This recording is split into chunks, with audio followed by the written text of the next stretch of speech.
Welcome to another episode of the Svarim Chatter podcast. I'm Nachi Weinstein. This podcast episode is sponsored by the Touro Graduate School of Jewish Studies, a leading academic program in Jewish studies that equips students with the tools to search out their own unique path into the study of Jewish history and thought. Based in New York City, the Touro Graduate School of Jewish Studies provides a supportive environment and personal attention. From world-class faculty, seminar-style courses, one-on-one mentorship opportunities, and career advancement guidance, students can study in person or complete the program online from anywhere in the world. Offerings include a Master of Arts degree in Jewish Studies with concentrations in Jewish history and Jewish education, and a Doctor of Philosophy degree in Jewish history, literature, and thought. Those who wish to audit specific classes of interest are welcome to do so as well. For more information on admission to the Touro Graduate School of Jewish Studies, including generous scholarships, please visit gsjs.touro.edu. That's gsjs.touro.edu. Call 212-463-0400, extension 55580, or email karen.rubin@touro.edu. That's kren.rubin@touro.edu. And you can find more information in the show notes. To sponsor an episode or to support the podcast in any way, you can email me at svarimchatter@gmail.com or check out the information in the show notes below. You can also find a link to subscribe to the Svarim Chatter WhatsApp community where I post new books, new Svarim, book deals, and so on. You can also find a link to join the Svarim Chatter WhatsApp status if you wish to do so. And finally, wherever it is that you listen to podcasts, if you can please subscribe, rate, and review the podcast. And wishing everyone a freiliche, lichtige, and Chanukah. Hi, everyone. Welcome to another edition of the Svarim Chatter podcast. On this episode of the podcast, I'm going to be joined by Professor Rebecca Voss, who is an associate professor of Jewish history at Frankfurt University. I will be discussing her new book, or a little over a year. It's called Disputed Messiahs, Jewish and Christian Messianism in the Ashkenazic World During the Reformation, published by Wayne State University Press. So thank you, Professor Voss, for joining me. Hi, thanks for inviting me. Okay, so let's start off. Tell the listeners a little bit about yourself and your background. As you said, I'm teaching Jewish history at the University of Frankfurt in the Department of Judaic Studies. And I'm specializing in early modern Jewish history, mostly Jewish cultural history. And I'm especially interested in questions that explore how Jews and Christians met in early modern Europe, mostly in the German lands. And pursuing those questions, I guess it helps me that I studied both Judaic studies and also European history. So I'm interested in cultural contact, cultural transfer, like these kind of questions interest me. Yeah, we'll get more into that in the book. I mean, so is there a particular way that you got interested in this? Especially in this book, there's a lot about Messianism, and we'll get involved in Asher Lemline, and for those listeners maybe more familiar with Shlomo Molcho and David Ruveni, and Yosef Rosheim makes an appearance, I mean, amongst a lot of other things. How did you get interested in all of this? I was studying as a graduate student at Columbia University in New York, and as a visiting student. And I took a fantastic year-long seminar with the Professor Yosef Yerushalmi on, I think it was called Jewish Messianic Thought and Movements. And we went from the Bible through Chabad Lubavitch, and we mentioned Shabtai Tzvi, Roveni, Molcho, everybody, but there were no Ashkenazim. So I was asking myself, why are there no German Jews appearing in this survey? So I did some research, and I found out that it was basically the opinion among scholars that there's no messianism among Jews in Germany. So, and then I found this article by Elisha Kallenbach arguing that yes, there was, but sometimes it's veiled. And Jews expressed it maybe differently.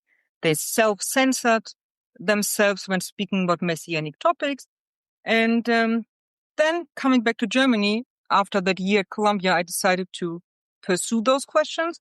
And then I ended up writing my dissertation on messianism in Germany among Jews and Christians. And then that's something you really lay out in the introduction, how, you know, as you mentioned all those, and on the podcast, I've had an episode on Molcho, a 15-part series on Shabtai Tzvi. So there's been a lot of, you know, those are more famous movements. Like you said, those are not specific. These weren't in the German Ashkenazic lands, while you didn't find others. But as you argue here, there were instances, just we don't see them, or it's harder to find them.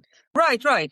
And I'm building here on Elisha Kallenbach's argument that there was sort of a hostile atmosphere in Germany towards Jewish Messianism, because on the one hand, Jews and Christians have similar sources for their Messianic arguments, the Bible, obviously, but they also see or they reserve a place for the other in their Messianic scenarios. So for Christians, the Jews, in the end, they will either convert or they will be damned, right? And then in Jewish Messianic thought, especially in the Ashkenazic lens, a large component was to take revenge on the Christians when the Messiah comes for centuries of oppression. And that's why, and Christians knew this anti-Christian element in Jewish Messianism. And so they would polemicize against it, and they would take measures against Jewish Messianic excitement. And Jews, knowing of this atmosphere, they were careful to express anything that's Messianic in their writings. So Christians wouldn't know about it, or wouldn't take it to, and then turn it against the Jewish population. Okay, and that is because the Jews were scared of retribution from the Christians? They didn't want the Christians to have access to it? What was the reason for self-censorship? On the one hand, of course, yes, retribution. I have some instances in the book where in southern Germany, Christian governments wanted to arrest Jewish groups because of due to Messianic excitement among them. But then, on the other hand, there's also Christians who were polemicizing against Jews not having acknowledged Jesus as the Messiah. And then they said, hey, come on, guys, why are you waiting for a different Messiah? It's like you're blind. And then they would exploit those Messianic episodes and say, hey, there's another failed Messiah. There's Lemla, there's Ruveni, there's Shlomo Mocho, and you should get it. Like, all those Messiahs are false. Finally, come on, convert to Christianity.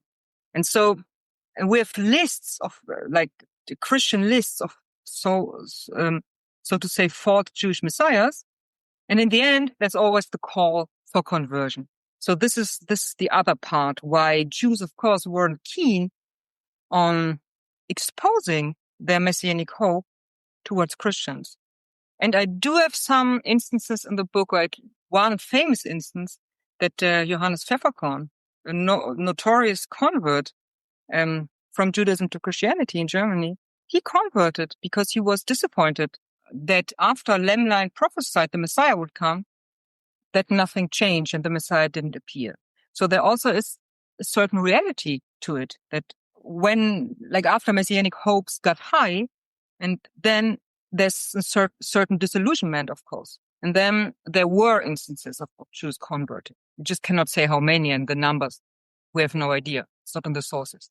Okay, so I want to get to Lemlein and those other stories specifically, which are very interesting. And Lemlein specifically, you really add a lot in the book that hasn't been discussed elsewhere, I don't think. But before that, the follow a little bit the structure of the book, because I think it flows well, especially for the podcast, which is, as you term chapter 1, as you titled it, Christian Perceptions of Jewish Messianic Hope. And you kind of have both. I mean, you mentioned some of it, but kind of this Messianism and apocalyptic thought in Christianity and Judaism of kind of just lay out a little bit what you talk about there, and then just kind of like sets the stage for what we'll discuss, what the specific instance is. Here I'm like, apart from what I just sketched out, what's the general atmosphere in Germany among Christians viewing, or the Christian perspectives on Jewish Messianism, I also lay out a general picture of the 16th century as a heyday of apocalyptic thought in Germany among both Jews and Christians. As you know, that's the era of the Reformation, and Luther had apocalyptic, or let's say the whole Reformation happened in an apocalyptic atmosphere. Luther and his followers saw, for example, the Pope as the Antichrist, Jesus' last antagonist at the end of days. And then we have the wars against the Ottomans. We have the European expansion to unknown parts of the world. And all those of all those social and political changes and religious uproar, it was read as a sign that the end would approach. And Jews, which is interesting, and I talk about this in the book, they read the same signs of the end. They also said, okay, the Reformation is happening, the Christian church is falling apart, that must mean the Messiah comes. Or they were also reading eschatological meaning into the Ottomans advancing toward Europe. And this is why I think the 16th century is so interesting. In fact, two of the largest messianic episodes in Jewish history before Shabtai Tzvi, you mentioned them, Lemlan and Roveni Molcho, are happening in the 16th century. So this is like, in this chapter, I'm setting the stage for the case studies, which I deal with in the next chapters. Let's get to Asher Lemline, I guess. I don't know if listeners are familiar with him at all. I think maybe I discussed him on the episode on Molcho with Mati Ben Melech, because he mentioned it in his book, but it definitely wasn't extensive, even if we did. So this is something that you discussed him pretty extensively in the book. So who was he? Where was he from? And then we can get into his messianistic, his messianism, I guess, let's say. Actually, we don't know very much about him, unfortunately. That's also, I guess, the reason why he's not mentioned in most surveys, or at least he's just named in most surveys on Jewish messianism, but scholars don't deal excessively with them. So I tried to find out what I could. So I can say that his name was Asher ben Meir Lemlein Ashkenazi. Sometimes he's called Asher from Reutlingen, which is a city in southern Germany. And the Jews there were expelled in 1495. So it seems that he has some family background in Reutlingen in southern Germany. Perhaps his family or his parents came to Italy.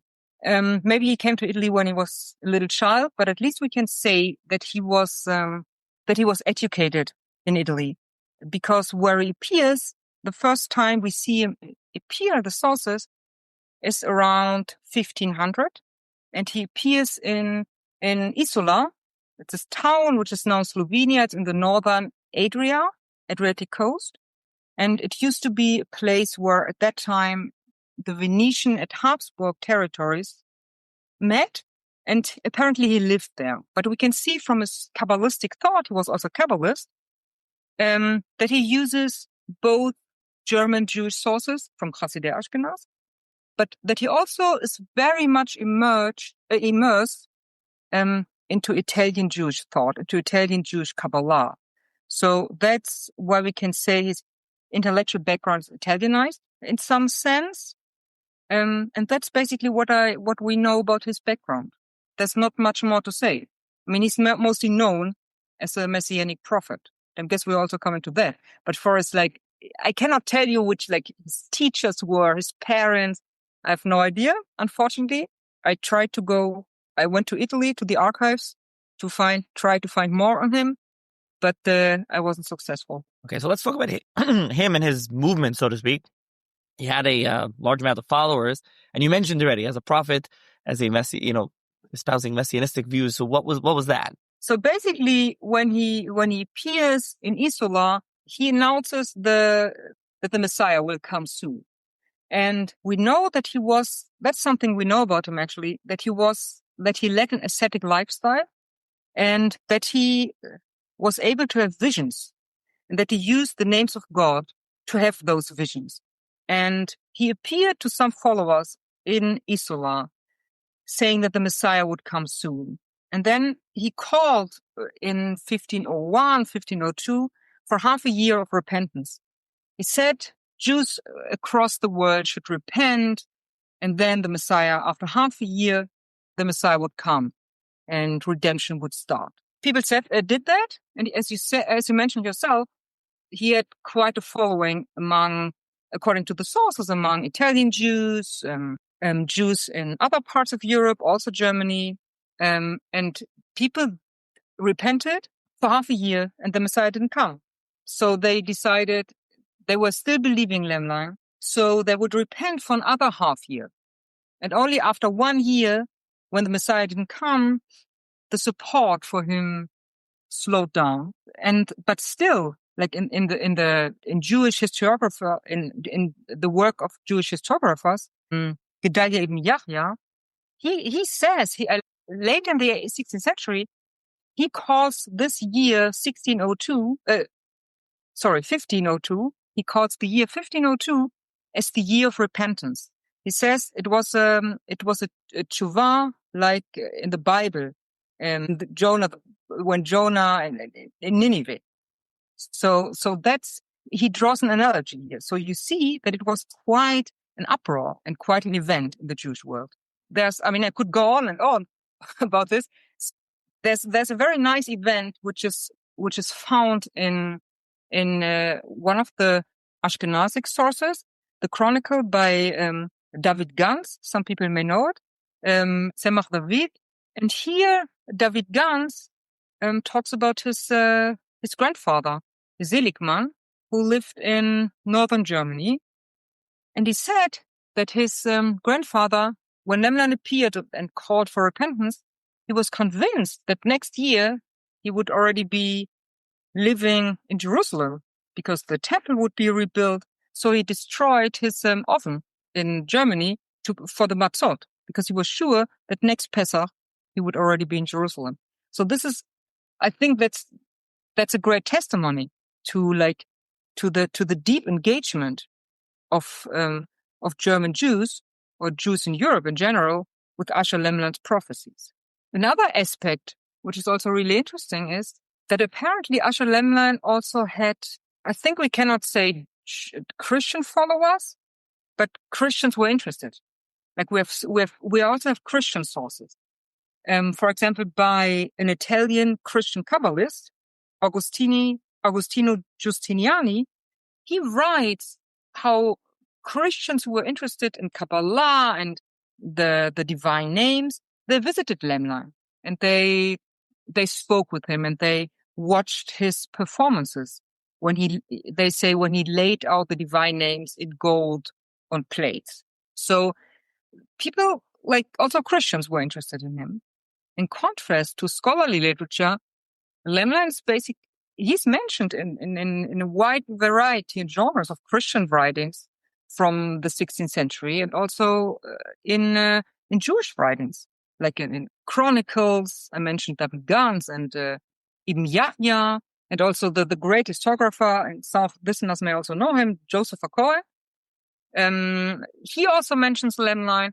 So this really was an event that was meaningful, and that everybody in this age knew about. So yeah, Ibn Yahya is Shashal HaKabbalah, Yosef Cohen is Divrei Yamim of the Malchi Atuman, Tugar, whatever, and Emek Habacha.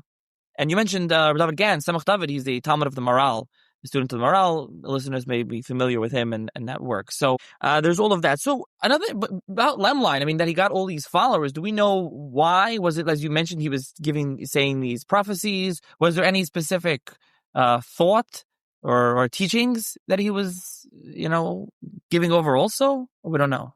That's a good question. But as I said, we don't know much. So about his messianic thought, we mostly know that he called for repentance. But one specific aspect we know about, that he said, or that he placed great value on the pronunciation of the prayers.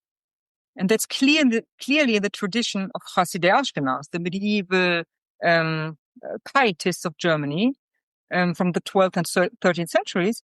And we find in the discussions around Lemland and also in his own writings, because we do have like 3 responsa by him. And we also see here that for him, in order that the Messiah will come, each prayer, each word in each prayer needs to be articulated in a perfect sense. And there's also some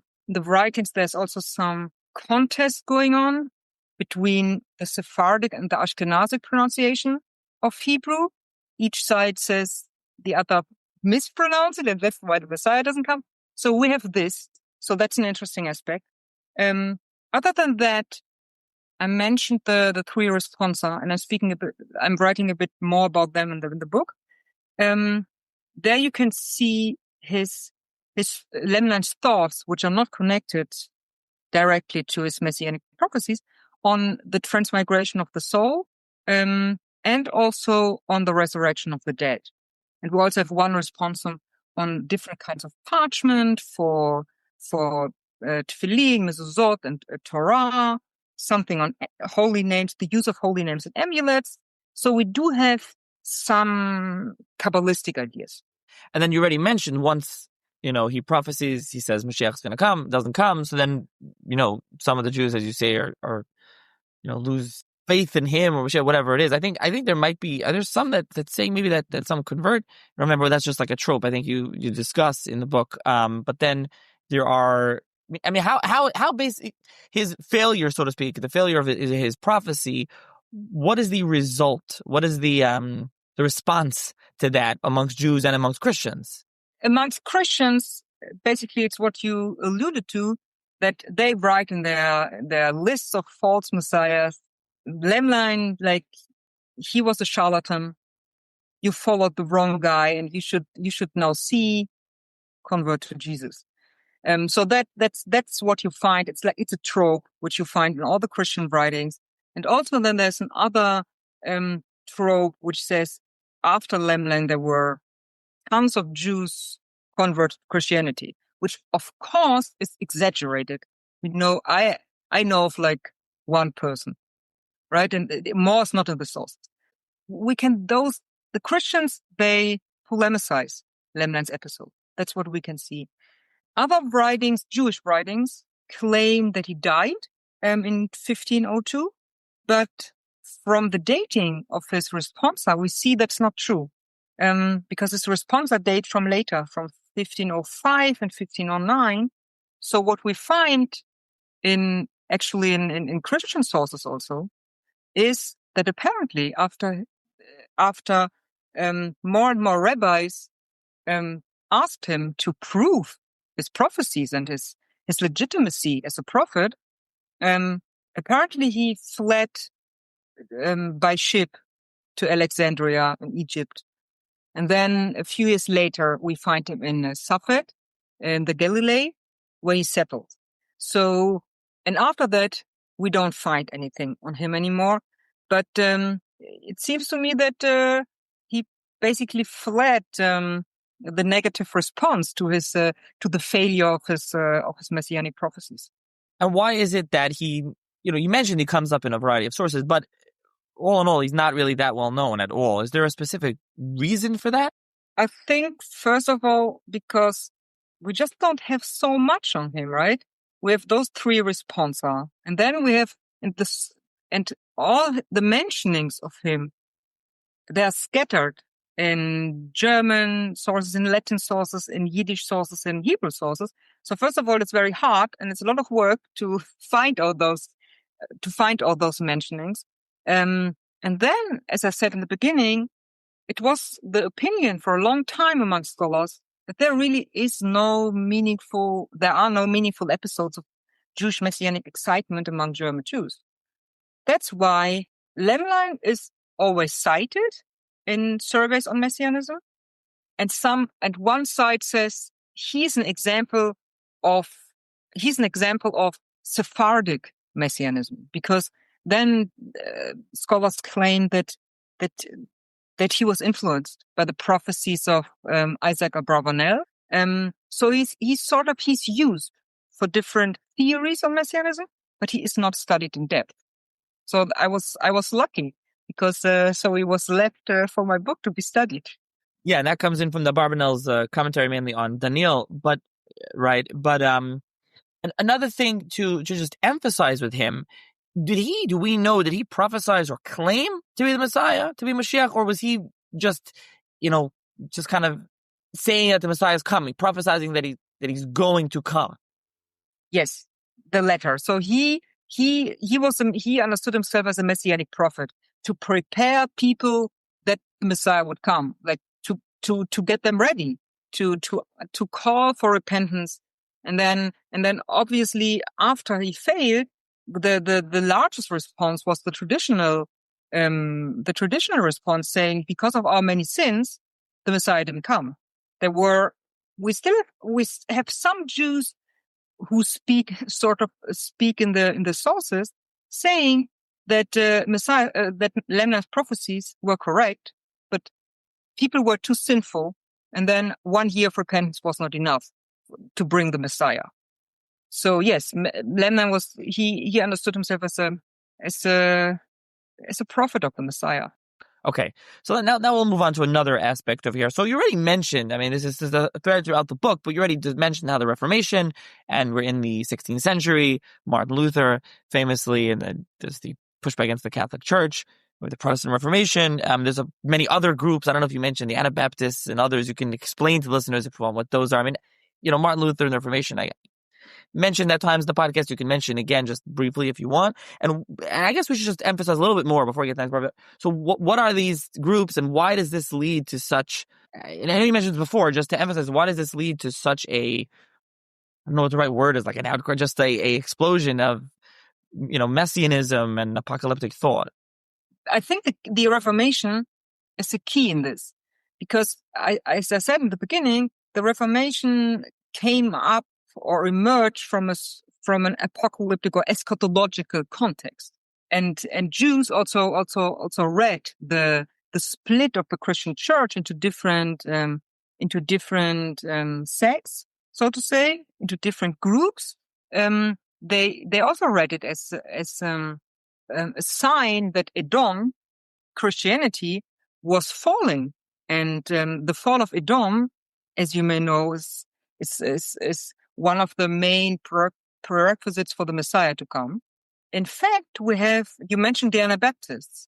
So we do have little groups or smaller groups within Protestantism, which sometimes they are termed as the Radical Reformation or the left-wing Reformation. And the Anabaptists, they were a group which was part of this Radical Reformation.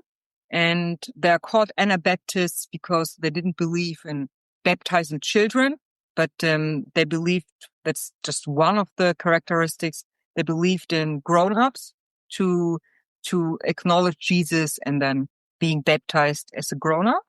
And amongst those radical reformist groups like the Anabaptists, they had strong apocalyptic hopes or chiastic hopes.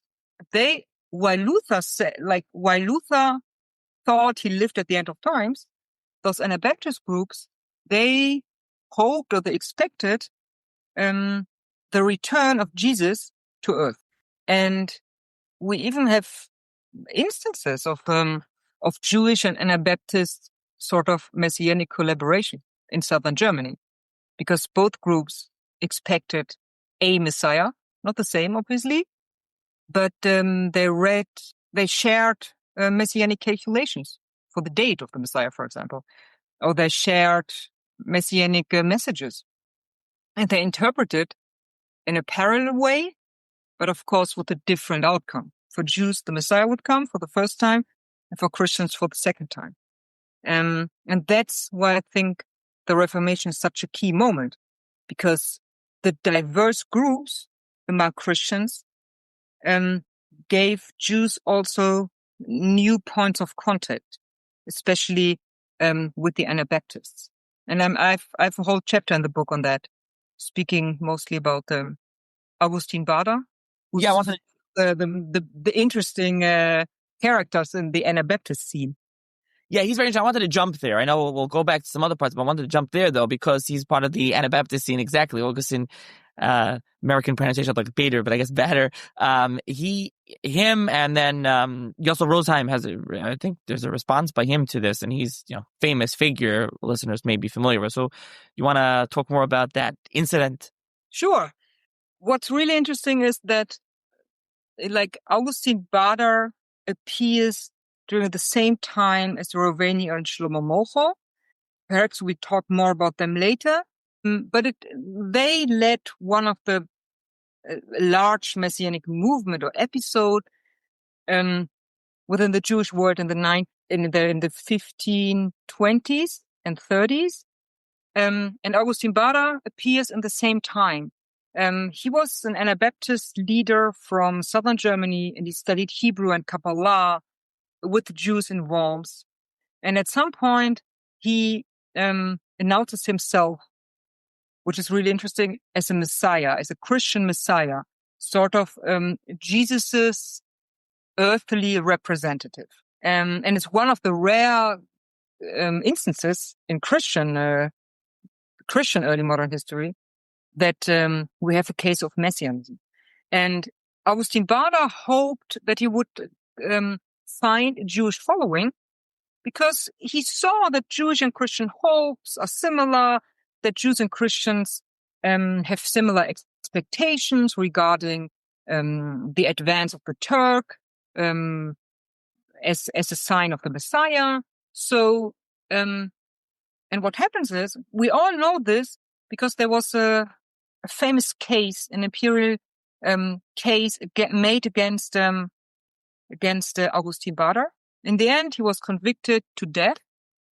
But during this case, we have all the records of the trial, and in those trial records, it's an amazing source, because here we find his message and his thought, and we also find examples on how he approached Jews in Swabia, in southern Germany, how they discussed the coming of the Messiah.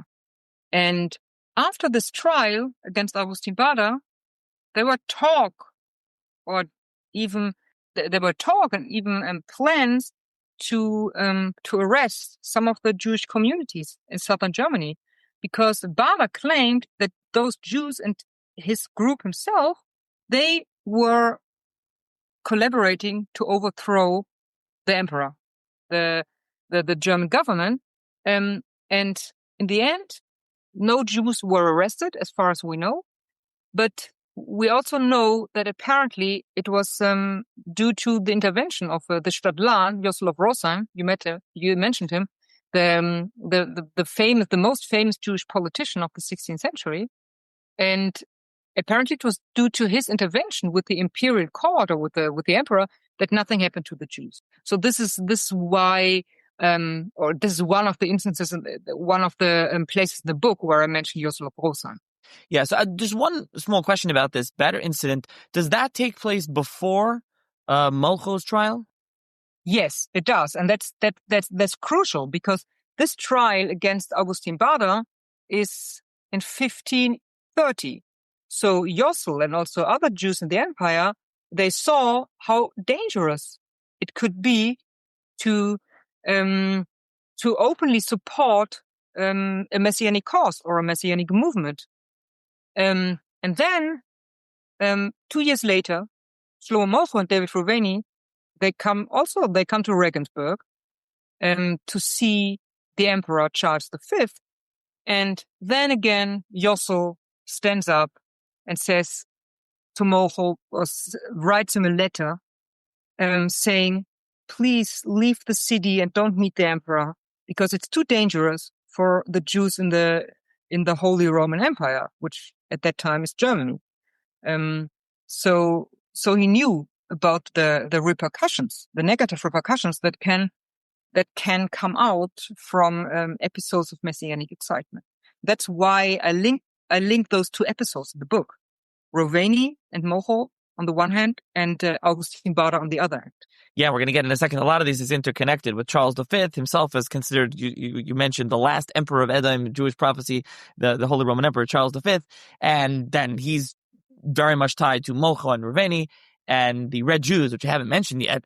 They're also considered the Asar Shvatim, the lost tribes, which is where Roveni claims to come from. So everything is interconnected. But I just want to read from the book your description of Bader's death, because it's very, you write, the very places on March 30, 1530, they were all executed. The final moments of their leader, the King Messiah, were particularly spectacular. A burning crowd was set upon Bader's head, and after he had been quartered with red-hot tongues and decapitated using his own golden sword, his body was incinerated and the ashes strewn in the Neckar River. So it goes to what you were saying over there just a minute ago, how it was quite dangerous, this Messianism going on at this time in the Holy Roman Empire. Right. And I mean, also we know from Shlomo Mocha and Ruveni that both of them were arrested and both of them were burnt at the stake eventually. Yeah, so I don't know. I'm trying to think. We should go to the Red Jews first. I'll talk about once we've already mentioned Malcha and Ruveni. We'll talk about it. We're not going to spend forever on them, and then the Red Jews actually better. We'll end with that. So let's talk about Ruveni and Malcha. I mean, there are other episodes. Again, I will refer to the episode I did with Moti Ben Melech exclusively on Malcha, and then there depending on when this comes out, this episode is posted. There'll be an episode with Alan Verskin on David Ruveni's diary, which has been translated to English.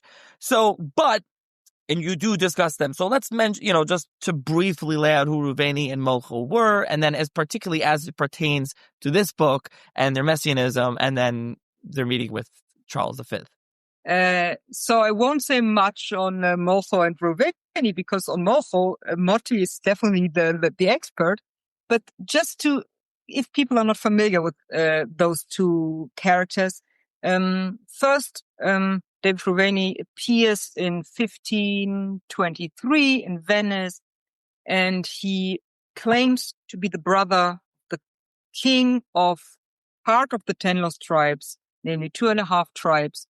And then he travels around Europe, and he brings the offer to the sovereigns of Europe that he would bring a Jewish army from the 10 tribes to support Europe, Christian Europe, against the Ottomans. As you know, the Ottomans advanced toward Europe during this time. They twice stood before the city of Vienna in Austria now. So Ruveni has an offer which is attractive to European rulers. And the Pope agrees to meet him. The German Emperor Charles V agrees to meet him. And also the Portuguese King John agrees to meet him. Which it's quite amazing, right? That there's this Jewish guy saying, "Hey, I come from the 10 lost tribes." And not only the Jews of Europe believe him and hopes everybody gets excited because, as you know, the appearance of the 10 lost tribes is always a sure sign of the Messiah coming. But also Christians, they are so desperate because they cannot stop the Ottomans. They are so desperate that they consider the possibility of a Jewish army or collaborating to joining forces with the Jewish army to battle the Turks. And then at some point in Portugal, Ruveni meets Shlomo Mocha, who was then, his name was Diogo Pires, and he reconverts to Judaism and takes the name of Shlomo Mocha. And then Shlomo Mocha has so to say messianic life of himself. He becomes a famous preacher, Kabbalist, but you spoke with Moti about this. And sometime in Italy, Ruveni and Mocha meet again, and then together they travel to Regensburg to meet the German Emperor Charles V. And then they get an audience with him. They also propose to him that they would bring a Jewish army. And what happens is, I mentioned it, both of them were arrested and burned at the stake. And actually this incident is what I was most interested in.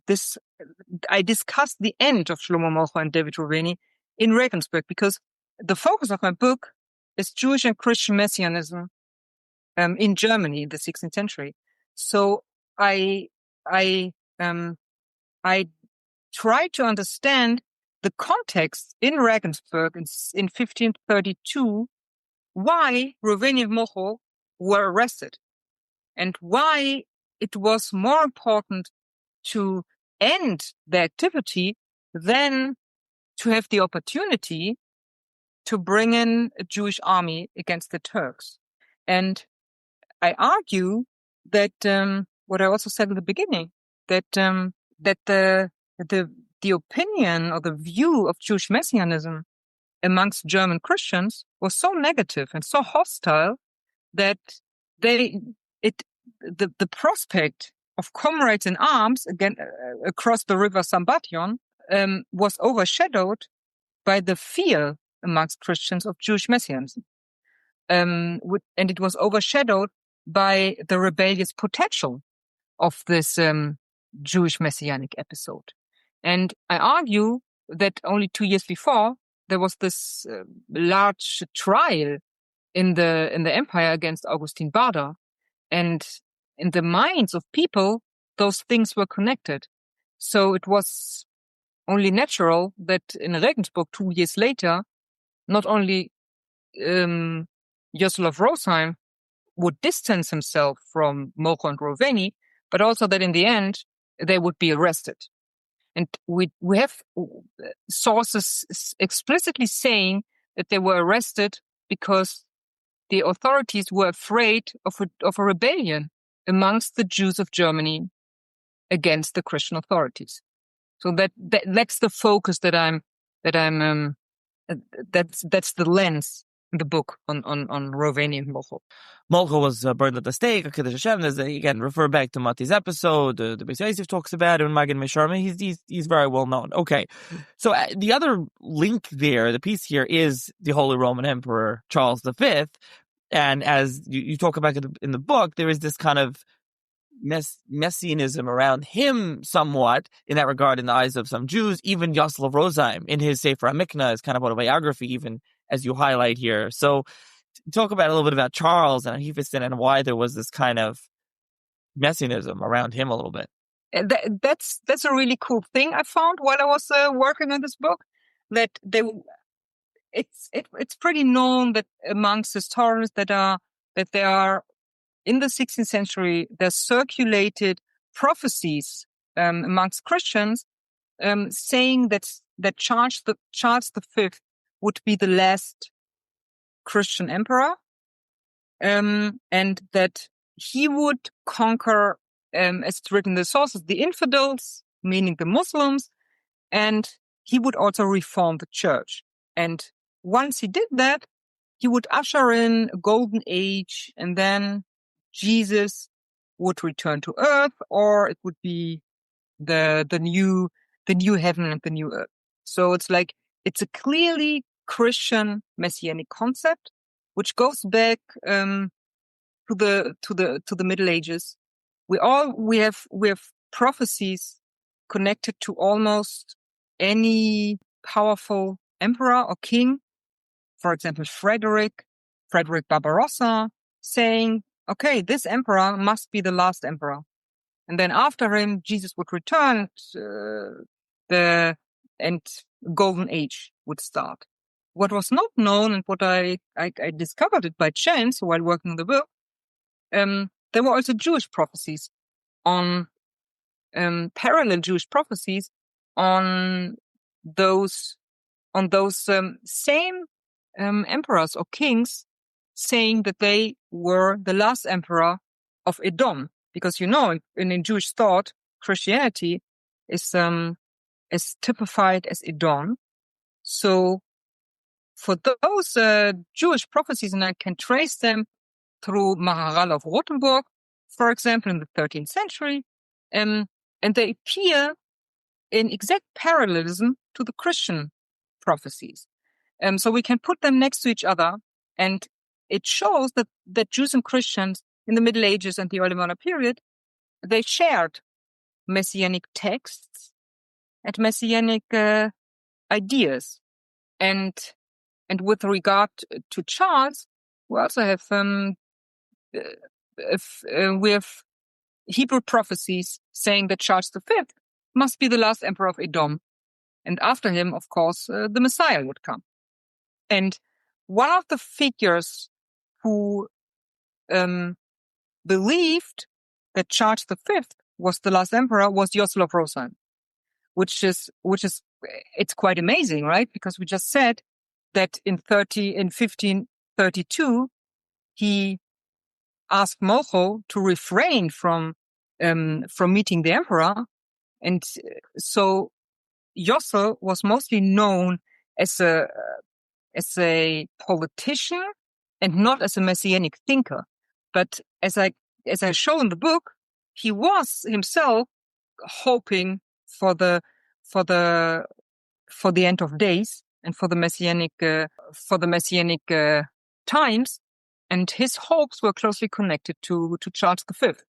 So I have a chapter on this in the book, and as you said, everything is connected, because then when Mocha and Rovani come to Regensburg, he's sort of forced to act against his messianic convictions, because on the other hand, he's not only messianic thinker. On the other hand, he's a politician, and he needs to make sure that Jews in Germany are not endangered. Right. Now, just to give listeners that are not familiar with Charles V, I mean, Charles V, titled the Holy Roman Emperor, he is obviously he's the Holy Roman Emperor, Archduke of Austria. He's the King of Spain as well, Castile and Aragon. He's the Lord of the Netherlands. He's part of Italy. Even they sacked Rome in 1527, in Naples. I mean, he is a very powerful person. It's not just, in Germany. He is the King of Spain. Although in Spain, even though the interesting part is he's King of Spain, so in Spain there's no Jews allowed, but he does allow them in other parts of his empire. So it's kind of interesting how how it works out with Charles. Okay, the other part of the book that also plays into this, because as I mentioned, the Seres Shvatim, the 10 lost tribes, is the Red Jews. This is something I skipped over. It's earlier in the book. It's a big part of the book, and it's actually you're writing more about this in your forthcoming book. So we can end off with it and talk about the new book as well. So the Red Jews, what are the Red Jews? What does that mean? What does that term mean in Jewish thought and Christian thought? What are they? What does it mean? The Red Jews, they're basically a Yiddish and a German version of the 10 lost tribes of Israel. And they are so fascinating because this term, Red Jews, we don't find in any Jewish language and in any European language, and not in Latin. We only find it in German and in Yiddish. And basically, both Jews and Christians in Germany envisioned those Red Jews as powerful Jewish warriors coming from beyond the river Sambadion. And they envisioned them as having red beards, red hair, and a red face. And we can say that they appeared for the first time in German writings, and probably also in Yiddish writings, around the same time in the 13th century, in the late 13th century. And Christians thought of those red Jewish army as the army of the Antichrist. They were scared of it was a nightmare for them, envisioning the Antichrist and his Jewish army of the Red Jews to come to Europe and destroy Christendom. So this is the role of the Red Jews in Christian thought in the Middle Ages and the early modern times. And in Jewish thought, it's basically the same. Jews also believed that the Red Jews would be a powerful army and that they would prepare the way of the Jewish Messiah to come. So the scenario is parallel. And for Christians, they would support their negative force. They would support the Antichrist. And for Jews, they would support the Jewish Messiah. And what I show in the book, I have one small chapter on the Red Jews. I show that Jews and Christians, and it's what I show in all the different chapters, that Jews and Christians, they had discussions on messianic aspects. And they also discussed the Red Jews. And they used the same term. In German, Rote Juden, and in Yiddish, Reute Jiden, Red Jews.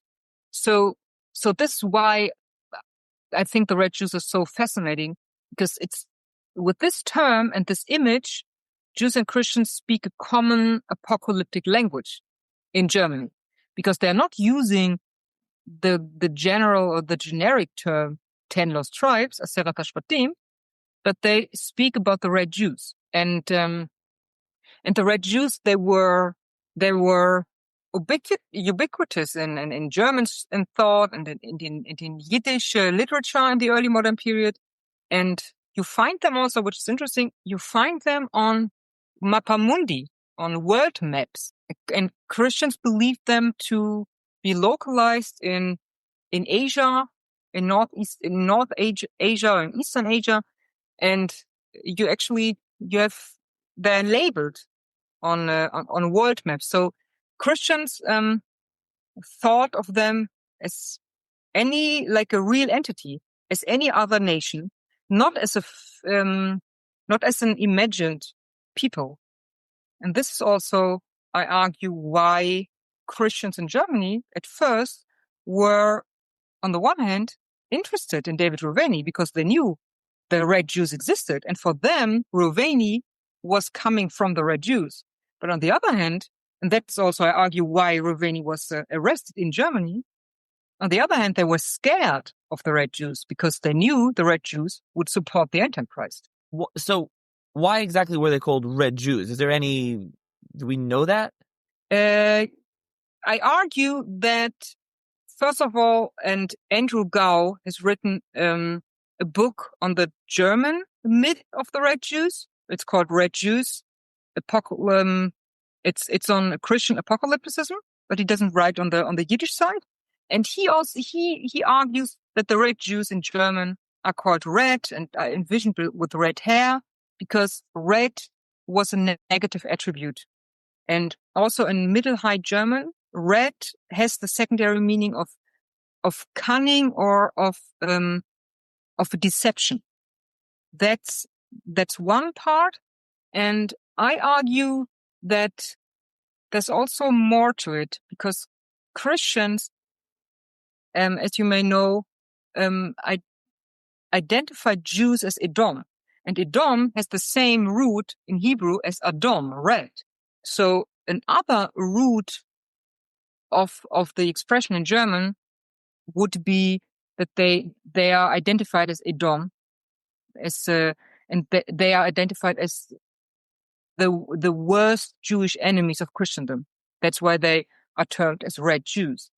And I explain in the book that when in Yiddish we also have the term Red Jews, it appears and it's used in different texts. And for example, Ma'aseh Akdamut is one of the most popular Yiddish stories on the Red Jews.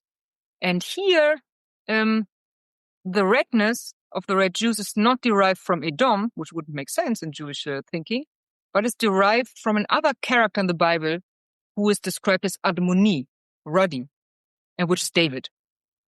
And so in Jewish thought, obviously David is this positive character, and also he's the one who is victorious over Goliath. So this is why redness being derived from David, from King David,